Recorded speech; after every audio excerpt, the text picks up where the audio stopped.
In January 1991, millions of viewers across the globe watched CNN's live coverage of precision-guided missiles, finding their targets in Baghdad. Night vision cameras transformed explosions into green-tinted video game sequences, whilst expert commentators provided real-time analysis of military strategy unfolding on screen. The spectacle was mesmerizing, immediate, and strangely unreal. Warfare as television entertainment, complete with graphics packages and commercial breaks. One French philosopher, watching this media event, declared something that shocked the intellectual world. The Gulf War did not take place. Not because bombs failed to fall or soldiers didn't die, but because the media representation had become more substantial, more influential, and more real than the military conflict it claimed to document.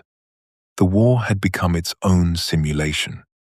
This was Jean Baudrillard, the thinker who dared to argue that we had murdered reality itself and replaced it with something far more seductive: perfect simulation. His infamous claim about the Gulf War wasn't provocative contrarianism, but the logical conclusion of 4 decades spent tracking the progressive disappearance of the real world beneath layers of media representation, consumer spectacle, and digital reproduction. Born in 1929 in rural Reims, Baudrillard witnessed the complete transformation of French society from agricultural traditionalism through industrial modernization to consumer capitalism, and finally into what he termed the hyperreal condition of media saturation. His intellectual journey mirrors this social evolution, beginning as a faithful translator of Marx and German sociology, before developing into the prophet of simulation theory.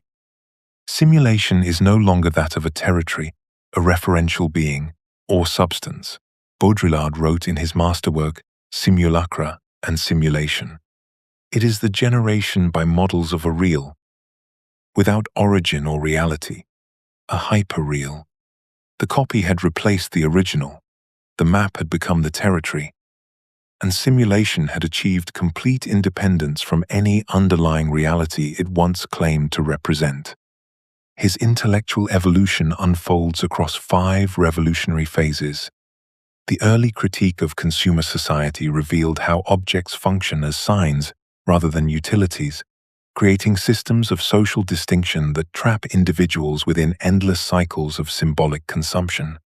The theory of simulation and simulacra demonstrated how copies had achieved complete independence from their originals, generating hyperreal experiences more compelling than reality itself. Symbolic exchange emerged as his radical alternative to economic logic, proposing gift-giving, ritual, and symbolic reciprocity as authentic human activities that escape commodification. Fatal strategies pushed systems beyond their own limits, accelerating contradictions until they collapse from their own excess. Finally, his late metaphysics of disappearance embraced illusion, seduction, and the play of appearances as more fundamental than any underlying reality. The progression from consumer society to total simulation anticipated our digital age with uncanny precision. Social media platforms create hyperreal identities, more vivid than offline personalities. Deepfake technology makes simulation indistinguishable from documentation. Virtual worlds offer experiences more compelling than physical reality. The Gulf War, that did not take place, was merely the beginning. Today, we inhabit the hyperreal world Baudrillard spent 40 years warning us about. To understand how we arrived here, we must return to where Baudrillard himself began, translating Marx in 1960s Paris, confronting a puzzle that classical economics couldn't explain. Part 1. From Marx to Consumer Society and Symbolic Exchange. In 1960s Paris, Jean Baudrillard worked diligently as a translator of Marx immersed in the rigorous logic of historical materialism. Yet walking through prosperous French neighborhoods, he encountered a puzzle that Marx's framework could not solve. Families owned multiple automobiles when one sufficed for transportation. Televisions scattered throughout homes when a single set could serve all viewing needs, kitchen appliances, duplicating functions already performed by existing devices. These were not workers barely surviving on subsistence wages, purchasing only necessities for survival. Marx had built his entire analysis on the foundation that human needs drive production and consumption. Workers sell their labor for wages, to purchase what they require for survival and reproduction. But post-war consumer society bore no resemblance to this rational cycle of need satisfaction. Baudrillard's revolutionary insight in the system of objects revealed that commodities in consumer society function primarily as signs within symbolic systems, communicating social position rather than serving practical purposes. He observed that commodities become categories of objects, which quite tyrannically induce categories of persons. The BMW provides transportation like a Volkswagen or bus pass, but its essential function lies not in moving people, but in signifying success, sophistication, and social membership. It becomes a sign communicating meaning within a system of distinction, operating through artificial differentiation.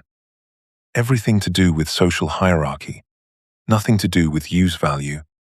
The object's meaning derives from its position within a structured system of differences.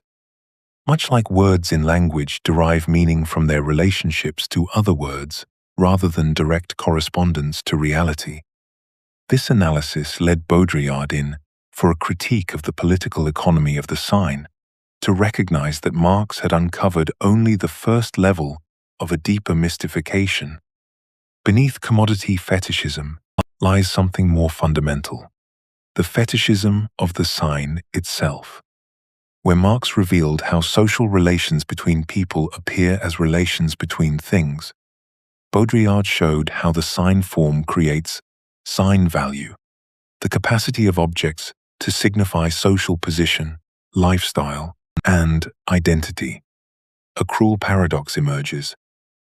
The more we consume signs of individuality and freedom, the more we become integrated into standardized systems of social control. Advertising promises authentic self-expression, whilst producing conformity to predetermined lifestyle categories. This sign consumption creates new forms of social domination, more subtle than direct economic exploitation. Traditional capitalism controlled workers through wage dependency, but contemporary capitalism controls consumers through symbolic dependency. We become dependent not on wages, but on continuous consumption of social meanings that maintain our identity and status. The middle-class professional requires the right car, clothing, and cultural consumption not for survival, but for social existence itself. Without these signs, one risks social invisibility or misrecognition. Baudrillard's crucial insight demanded that the critique of political economy become a critique of the political economy of the sign.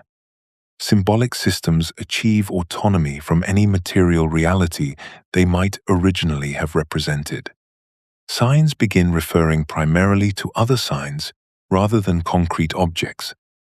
The luxury watch signifies not timekeeping, but success, which signifies not achievement, but the capacity to purchase symbols of achievement. This self-referential dynamic of signs generates its own reality, independent of the material world Marx analyzed. When symbolic systems become completely autonomous and self-generating, they produce what Baudrillard would later theorize as hyperreality, a condition where simulation precedes and determines reality itself. Marx revealed capitalism's fundamental contradiction through the commodity's dual nature. Take a simple coat.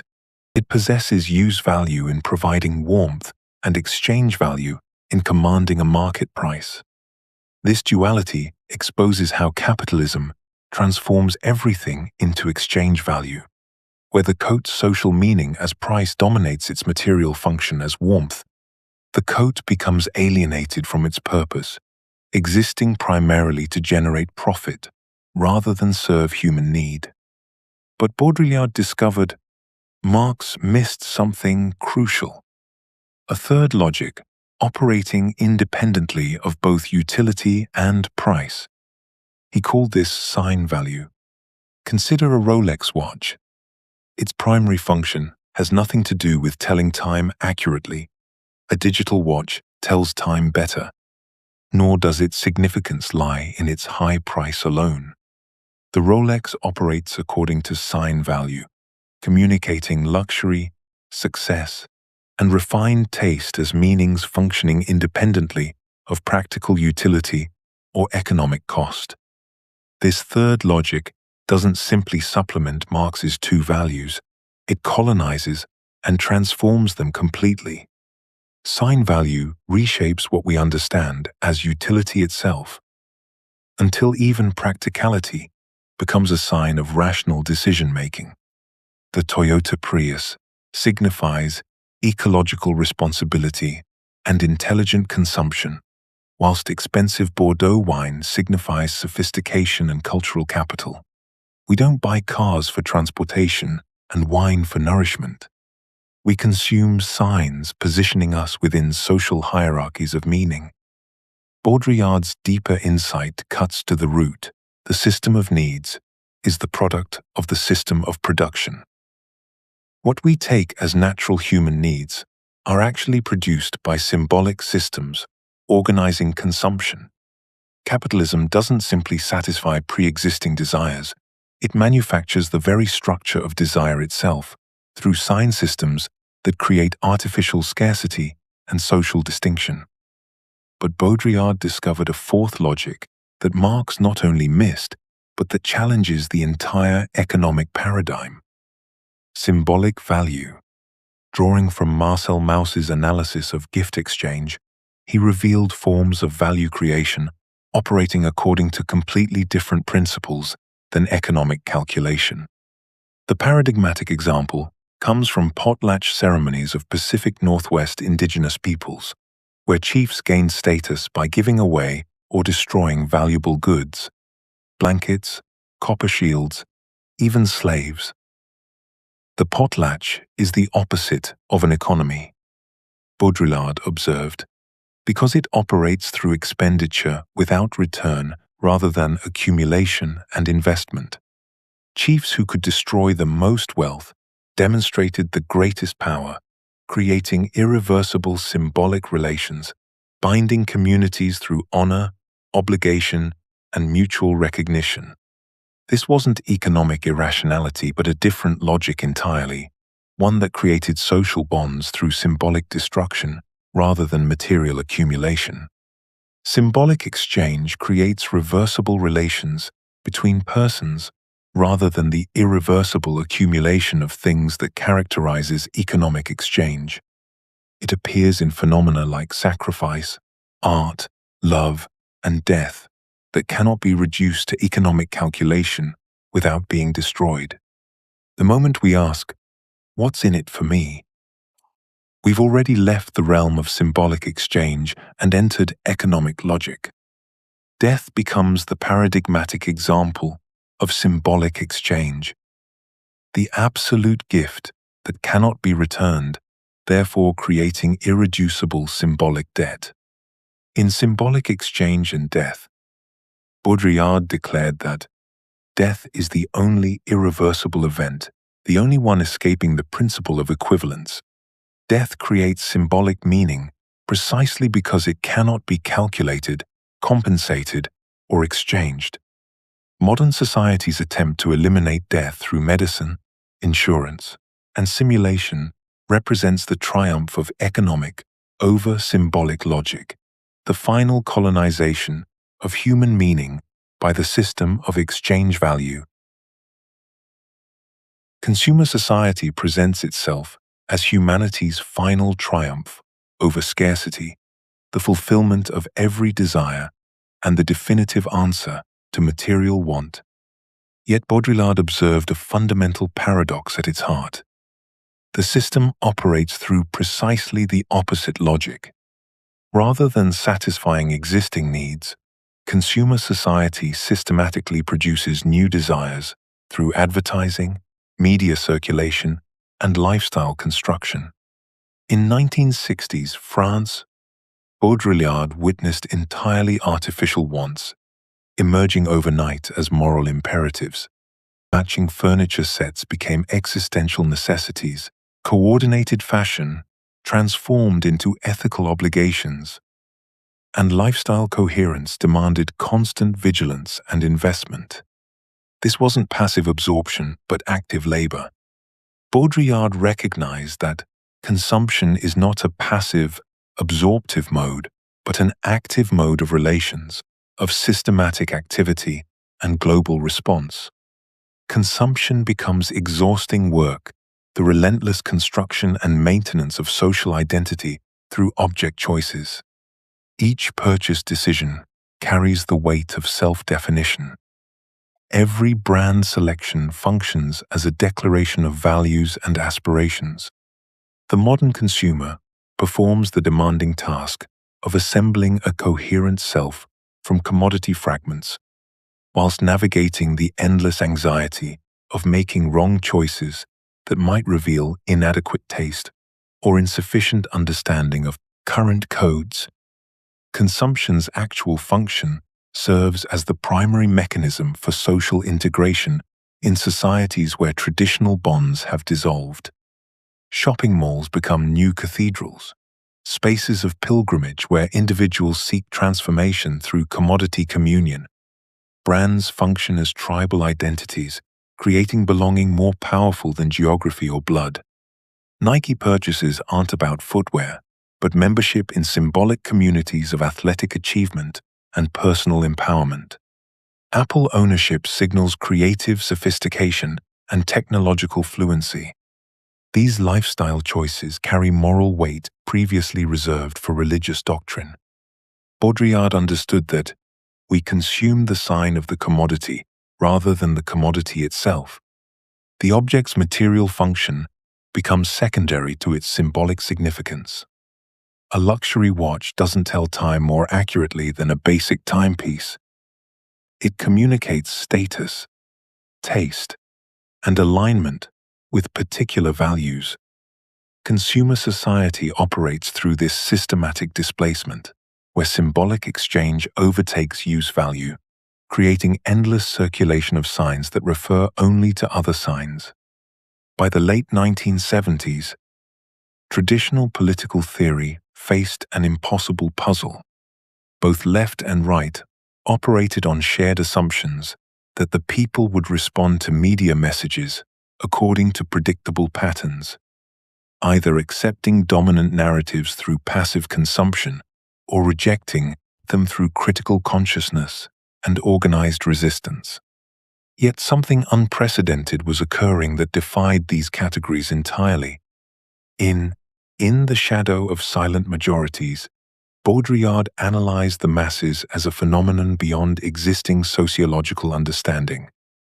The masses represent not a sociological reality, but the residue of all sociology. Television audiences, consumer populations, responding to advertising, voters in opinion polls, all revealing the same pattern. The masses absorbed all messages without responding according to recognizable political logic. They neither rebelled nor complied, but consumed media content with the same indifferent appetite brought to material commodities. This wasn't ignorance or manipulation, but something far more radical. The masses had discovered a form of resistance through absolute absorption, consuming everything whilst remaining fundamentally unchanged by any of it. Political messages, advertising campaigns, cultural products, and ideological content all disappeared into the same black hole of indifferent consumption. This leads to Baudrillard's concept of implosion, the collapse of traditional oppositions into undifferentiated circulation. Consumer society and mass media systematically dissolve the fundamental structures of collective meaning. Family networks, religious communities, political parties, and class identities get absorbed into media and market systems that preserve their appearance whilst hollowing out their substance. Part 2. Simulation Theory and the Disappearance of Reality. Baudrillard's systematic analysis in Simulacra and Simulation traces how the relationship between reality and its representations underwent a complete historical transformation through 4 distinct phases. His famous opening declaration captures the radical nature of this transformation. The simulacrum is never what hides the truth. It is truth that hides the fact there is none. The simulacrum is true. This represents nothing less than a complete reversal of Western philosophy's foundational assumptions. Where traditional philosophy sought reality behind appearance, Baudrillard recognizes that appearance itself has become our only reality. We must abandon the ancient quest for truth beneath representation, and instead confront the startling possibility that representation has consumed what it once merely depicted. The first phase presents simulacra that mask and denature a profound reality. COG, copies that faithfully refer to originals. Religious icons represented divine reality, making the sacred accessible through material form. Portrait paintings captured the essence of their subjects, preserving something essential about the person depicted. Maps accurately represented territories, serving as reliable guides to actual geographical spaces. In this phase, representation serves reality. The copy points back to a genuine original, helping us access truth through faithful reproduction. The relationship remains clear and hierarchical. Reality comes first, representation follows, and the copy derives its meaning and value from its fidelity to what it represents. The second phase involves simulacra, that mask and denature the absence of a profound reality, abas, copies that conceal there is no original. As genuine religious experience weakened, Baroque art compensated through increasingly elaborate imagery, creating spectacular representations to fill the void left by diminishing faith. Advertising began selling products not by describing their actual qualities, but by creating desires that corresponded to no real human needs. The copy no longer points to a substantial original, but instead works to disguise the fact that the original has lost its substance or perhaps never existed at all. The third phase presents simulacra that mask the absence of reality altogether, copies with no relation to any reality whatsoever. This emerges decisively with mass media and consumer culture, where representations begin operating independently of any reality they might have originally depicted. Television creates its own reality, more compelling and coherent than the fragmented experiences of daily life. Advertising creates its own needs, generating desires that exist only within the advertising system itself. Consumer products create their own uses, solving problems they themselves have invented.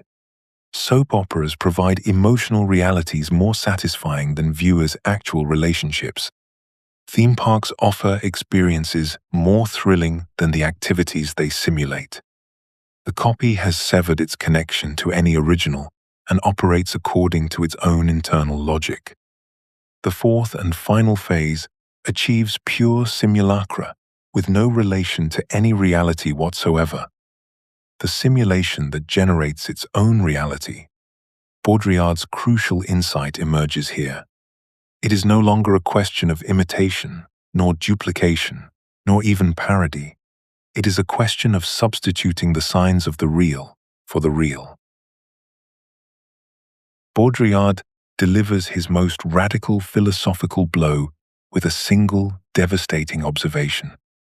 The territory no longer precedes the map, nor does it survive it. It is nevertheless the map that precedes the territory. The precession of simulacra.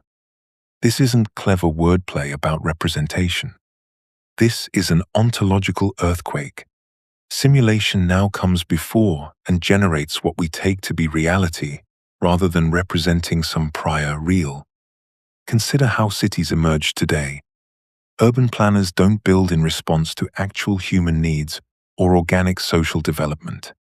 They construct according to theoretical models, traffic flow algorithms, demographic projections, economic efficiency calculations.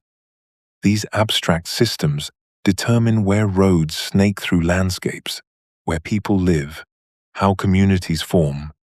The digital model precedes and creates the concrete reality. We inhabit spaces designed by computers, calculating optimal throughput rather than places that grew from human dwelling. This reversal appears starkly in genetic engineering. Scientists design organisms according to abstract specifications: drought resistance, increased yield, specific protein structures. They bring these theoretical constructs into biological existence. The genetic code, the digital model, the laboratory simulation precede the living organism. Nature becomes a copy of its own technological representation. The DNA sequence exists first as information, then as organism. Media events reveal the same precession. Political campaigns plan and stage events specifically to create media coverage.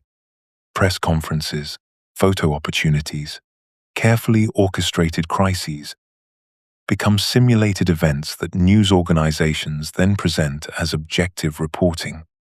The simulation generates the news it claims to report. The event exists for the camera, not the reverse. Baudrillard identifies a fundamental shift in existence itself. The real is produced from miniaturized units, from matrices, memory banks, and command models. And with these, it can be reproduced an indefinite number of times. Reality becomes always already simulated. Original and copy become indistinguishable, because there never was an original, only endless reproduction of models generating what we experience as real. This produces what Baudrillard terms simulation becomes more real, more perfect, more compelling than any original reality it might have replaced. Hyperreal experiences aren't pale imitations of authentic life. They're more satisfying, more meaningful, more coherent than ordinary experience could ever be. Baudrillard's analysis of Disneyland provides perhaps the most penetrating diagnosis of hyperreality's operation. Disneyland is there to conceal the fact that it is the real country, all of real America, which is Disneyland. The theme park functions as what he calls a perfect simulacrum, not because it imitates America, but because it exposes that America itself has become simulation, is less than #0. Wu, Jinghao Dayu. Disneyland's obvious artificiality serves a crucial ideological function. It convinces us that everything outside its gates must be real when the entire country operates according to the same logic of simulation, theming, and hyperreal experience. Main Street, USA is cleaner, safer, more charming than any actual American town. Pirates of the Caribbean delivers more excitement than historical piracy ever provided. Customer service offers more friendliness than genuine human interaction typically produces. This perfection makes hyperreality more compelling than reality itself.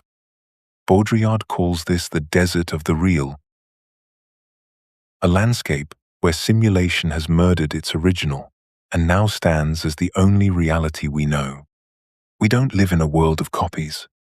We live in a world where the copy has become the only original, where the map has eaten the territory. where simulation precedes and produces what we mistake for the real. Reality has been murdered, and Jean Baudrillard serves as the forensic investigator of this perfect crime. In his 1995 work, The Perfect Crime, Baudrillard delivers his most chilling diagnosis. The perfect crime is that we have killed reality, and no one has found the body. This isn't philosophical metaphor, but forensic analysis of what has actually occurred in our hyperreal society.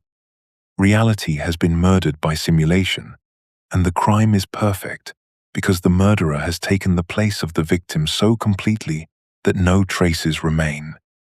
The crime scene reveals systematic substitution rather than violent destruction. Reality hasn't been obliterated in a single catastrophic moment, but gradually replaced by its operational double: the model, the code, the digital reproduction, promising to improve upon the original whilst eliminating it entirely. The murder weapon proves to be digitization itself, methodically substituting operational models for lived experience. GPS navigation replaces geographical knowledge, transforming the messy contingency of finding one's way through actual terrain into smooth algorithmic guidance. Social media profiles replace personal relationships by offering curated identities that eliminate the unpredictable depth of genuine human encounter. Virtual reality replaces sensory experience by providing controlled environments, surpassing the limitations of physical existence. Artificial intelligence replaces human thinking by offering instant answers without the labor of genuine reflection. Each substitution follows the same pattern. Simulation promises perfection, efficiency, and control, whilst systematically eliminating the very qualities that made reality real: its resistance, unpredictability, and capacity to surprise and challenge us. Yet Baudrillard reveals our complicity in this crime through his devastating insight that we prefer the exile of the virtual to the catastrophe of the real. This preference isn't imposed by external forces, but represents our own deep desire to escape the difficulty, pain, and fundamental uncertainty of actual existence. We choose the edited photograph over the actual face because it eliminates disturbing traces of time and mortality.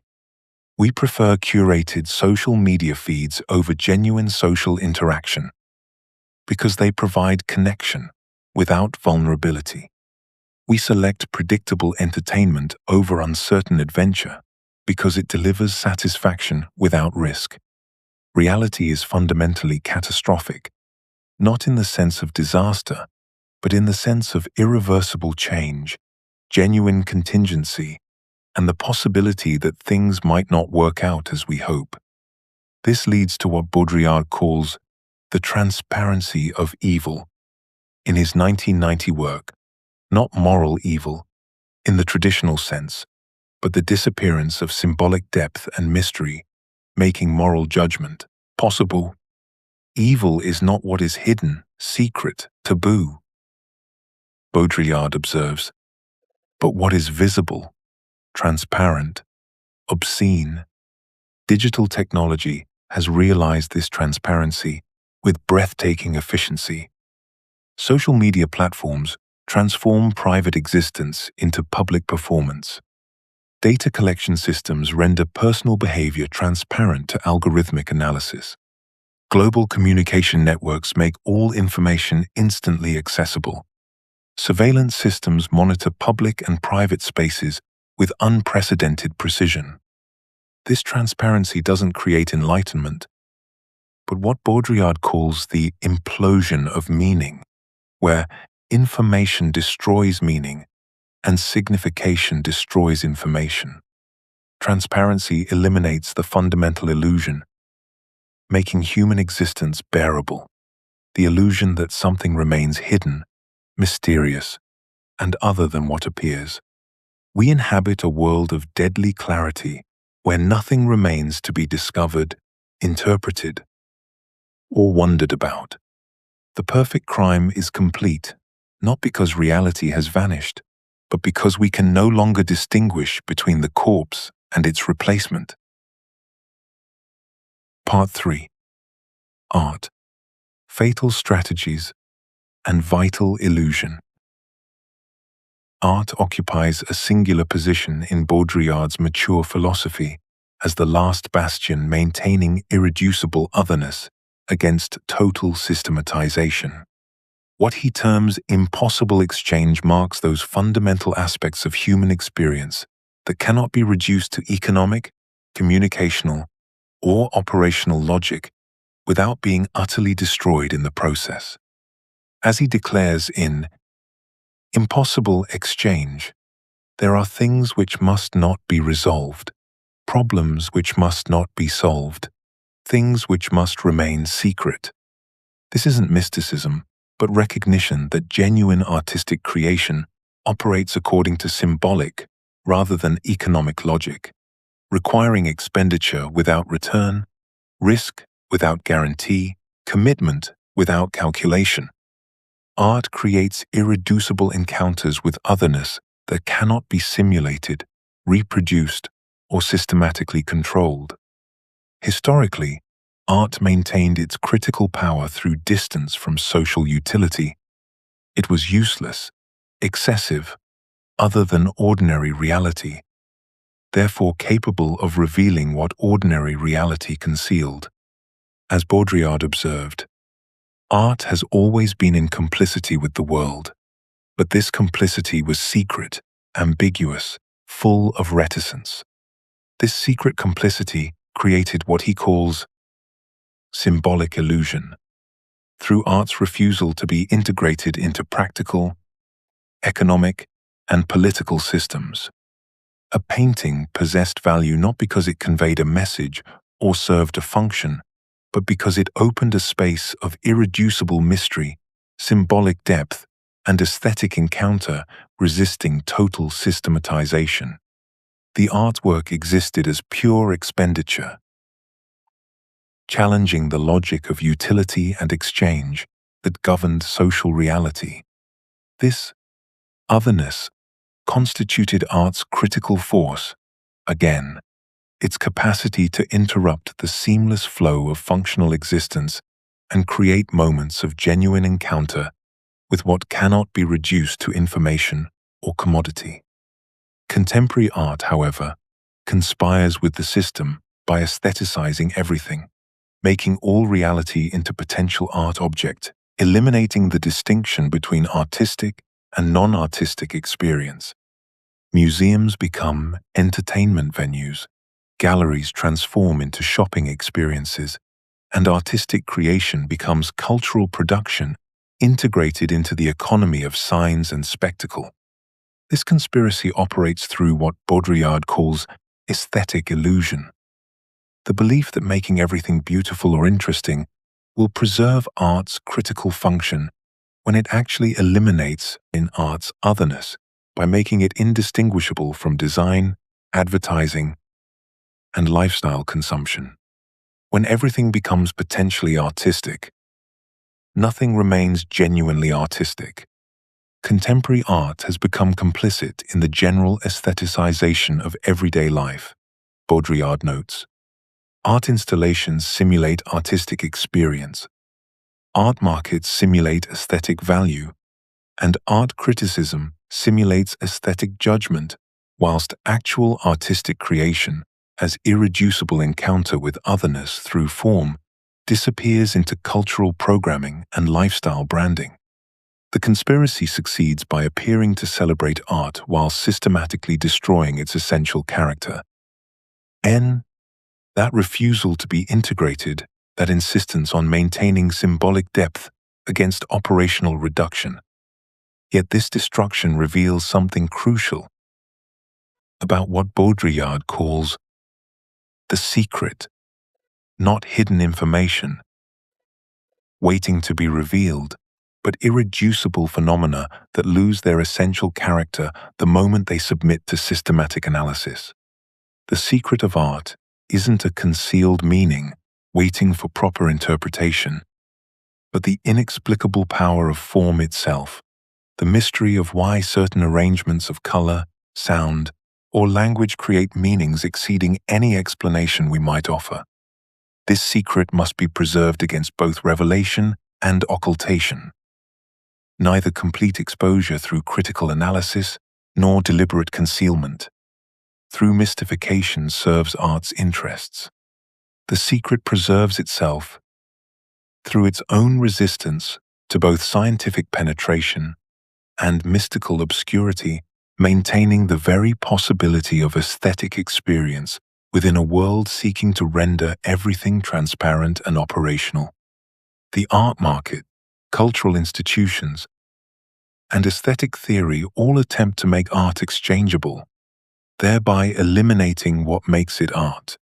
Every attempt to systematize aesthetic value, to create reliable criteria for artistic judgment, to integrate art into economic calculation, destroys the impossible exchange constituting its artistic nature. Art's resistance to exchange creates a space of symbolic meaning that challenges the total commodification of experience. Preserving what Baudrillard recognizes as essential forms of meaning and relationship that cannot be reduced to systematic control, yet remain necessary for genuinely human existence. Baudrillard's concept of fatal strategies emerges from his 1983 work as the most radical response to the impossibility of opposing the system of simulation through traditional means. As he declares, "Since the world drives to a delirious state of things, we must drive to a delirious point of view.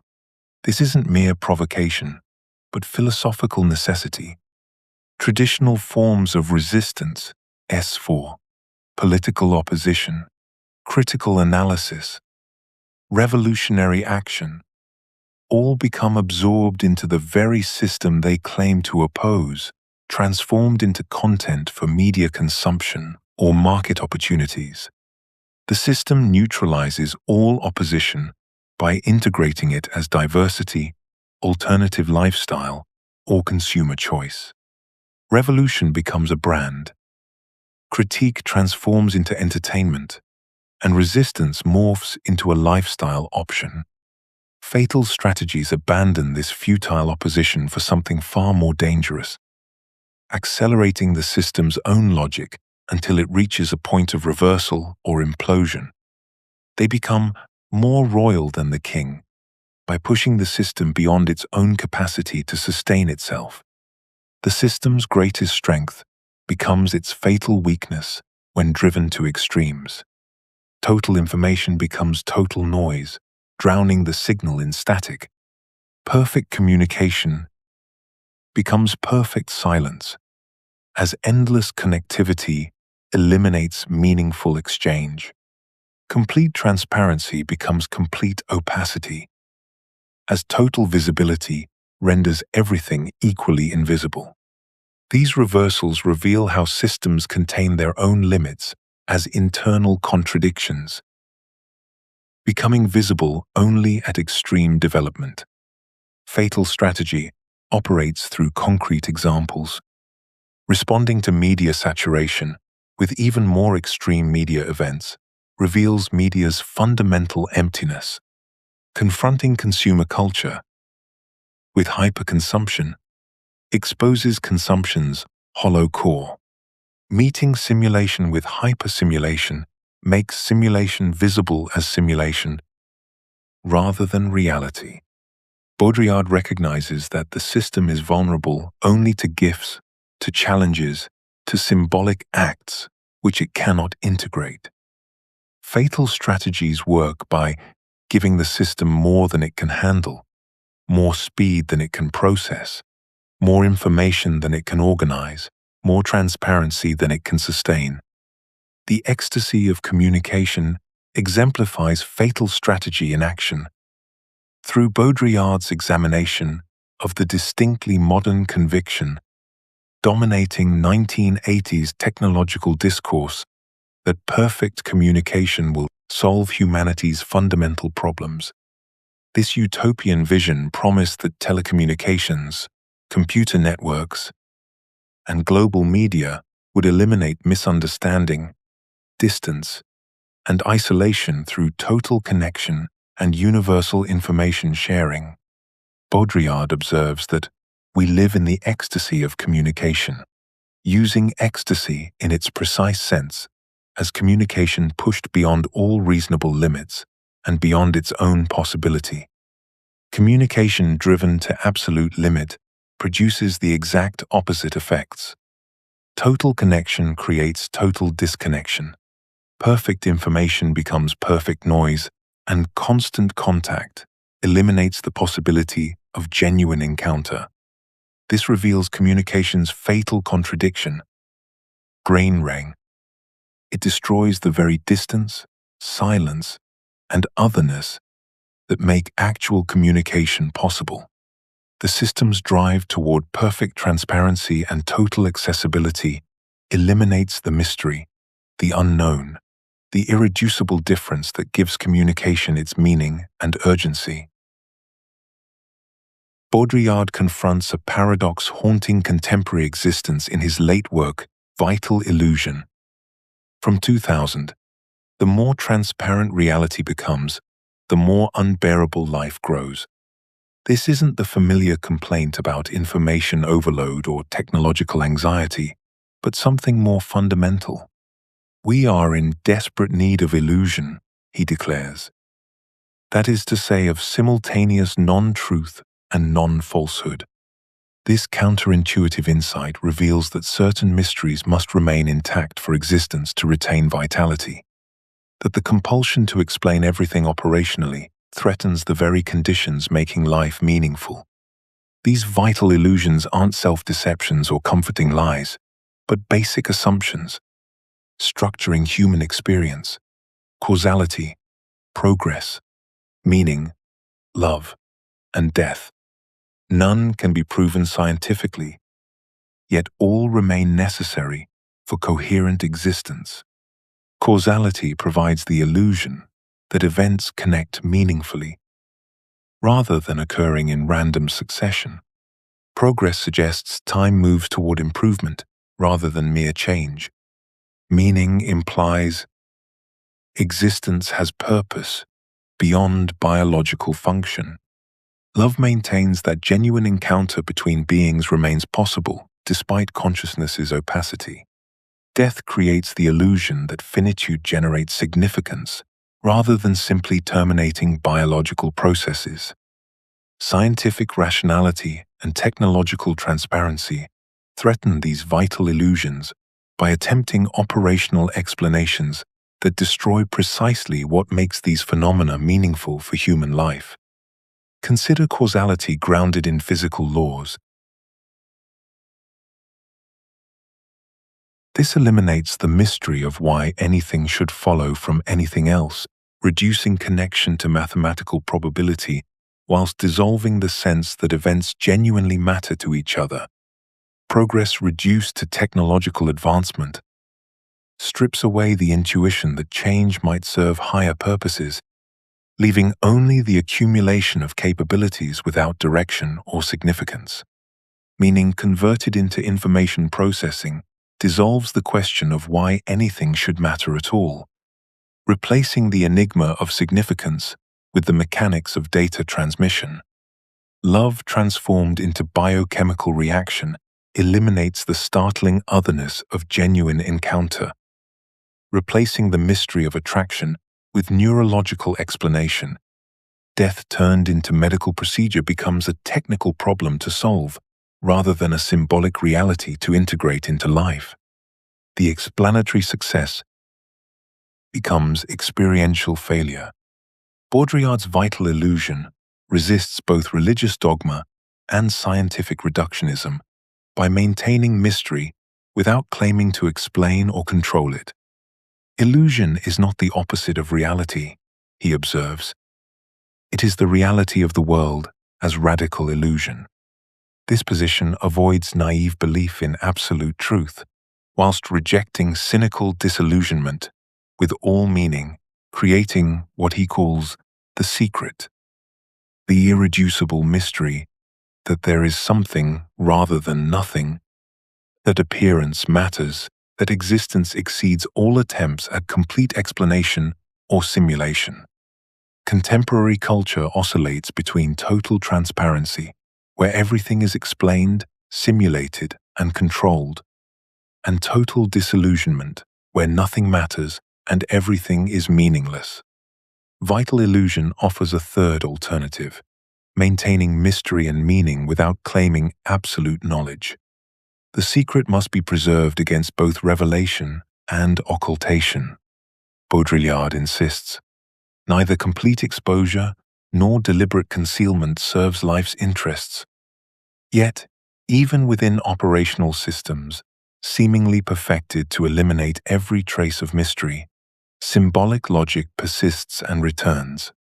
The symbolic refuses to die. Within economic systems supposedly governed by rational exchange, symbolic practices emerge through gift-giving, through artistic creation, through forms of expenditure, without return, that contradict economic rationality entirely. A grandmother's inheritance given freely, an artist destroying their masterpiece, a programmer releasing code without payment. These acts follow symbolic rather than economic logic, preserving forms of meaning that resist systematic capture, representing what Baudrillard calls impossible exchange. Relationships and meanings that cannot be reduced to operational control, yet remain essential for human existence. The digital realm itself generates new symbolic forms, revealing that technological systematization cannot eliminate the otherness, making meaning possible. Computer networks develop their own cultures and rituals exceeding their designed functions. Online communities create gift economies and symbolic hierarchies that transform purely operational systems into spaces of symbolic exchange. Digital communication spawns mythologies and meanings. Memes, emoticons, forms of expression that preserve mystery within technological transparency. Even computer viruses operate through symbolic logic, spreading not for economic gain, but as forms of symbolic destruction. Digital graffiti asserting otherness within systematic control. This symbolic return cannot be eliminated because it represents the very condition for meaning itself. Operational systems require meaning to function effectively. Yet meaning always exceeds operational control, generating its own forms of symbolic excess that resist complete integration. Baudrillard recognizes that the symbolic is indestructible precisely because it represents the irreducible otherness, making any meaning possible at all. The attempt to create purely functional communication generates its own symbolic surplus, demonstrating that we cannot systematize ourselves out of mystery, that the drive toward total transparency paradoxically preserves what it seeks to eliminate. This becomes a form of philosophical immunology, protecting what makes existence livable against the dual threats of total explanation and total meaninglessness. Maintaining spaces where genuine meaning, authentic experience, and symbolic depth persist within a world of operational control. Part 6. Conclusion. Baudrillard's intellectual journey reveals a consistent logic, where each phase pushes the previous insight to its extreme until it reverses into something new. His movement from early Marxist critique through consumer society analysis to simulation theory, from symbolic exchange to fatal strategies to radical illusion, represents not random theoretical shifts, but systematic exploration of how each framework reaches its own limits and generates alternatives. As he reflected in his later career, I have always been interested in this fatal strategy of pushing things to their limit to see what happens. This method of theoretical acceleration reveals contradictions and possibilities invisible to more cautious analysis, transforming apparent dead ends into openings for radical thought.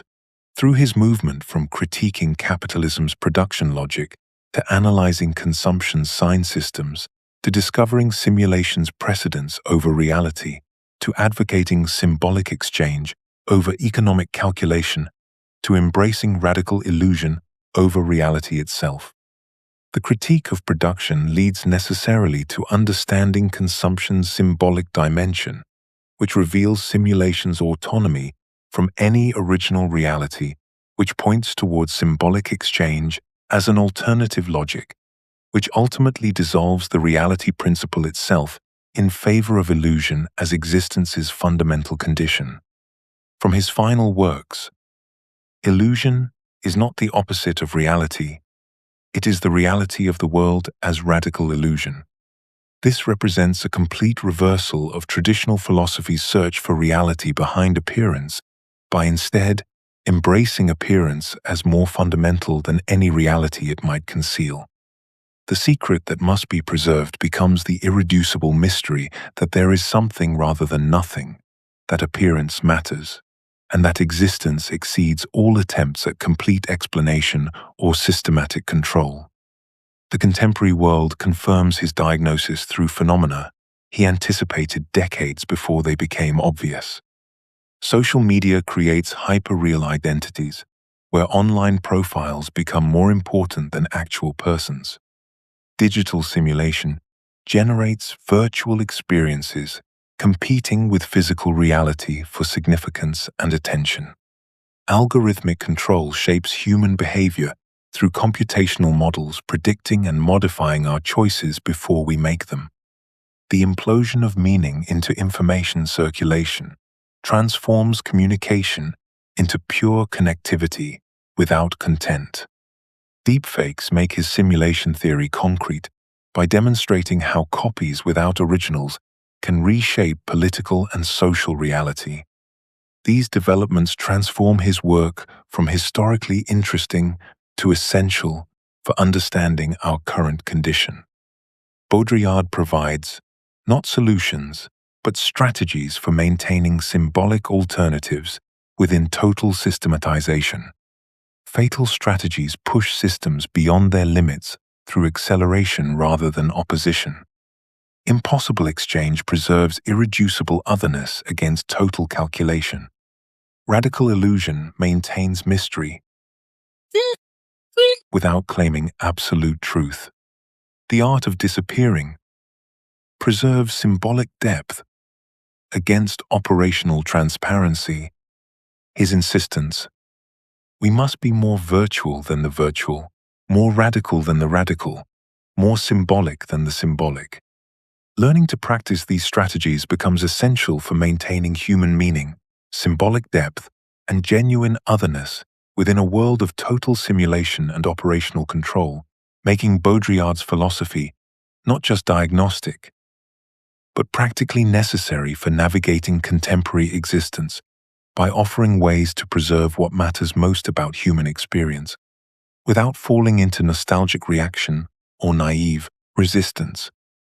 His work remains our most penetrating guide to the fundamental transformations defining our historical moment by showing us not how to escape hyperreality, but how to maintain symbolic alternatives, vital illusions, and radical otherness within it.